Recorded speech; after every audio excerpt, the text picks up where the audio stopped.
Short circuit নিঃস্ব করল বিধবা মহিলাকে, পাশে দাঁড়ালো মানবাধিকার নেতা অ্যাডভোকেট ইসমাইল গনি।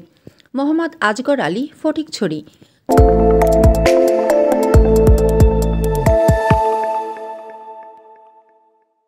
চট্টগ্রাম ফটিকছড়ি থানার নাজিরহাট পৌরসভার ২ নং ওয়ার্ডের মৃত শহীদুল্লাহর ঘরে সোমবার গভীর রাতে বিদ্যুতের শর্ট সার্কিটের আগুনে পুড়ে ছাই হয়ে যায় মৃত শহীদুল্লাহর ঘরটি।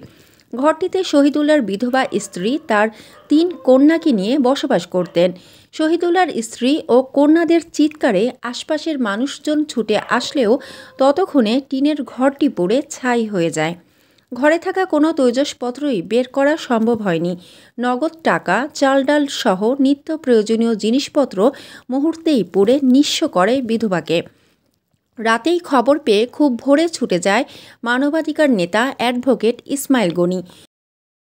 ইউনিয়ন ব্যাংক নাজিরহাট পৌরসভা শাখার manager Bayezid Hasan Murad, Lab Aid ফার্মাসিউটিক্যালসের এরিয়া ম্যানেজার শামস।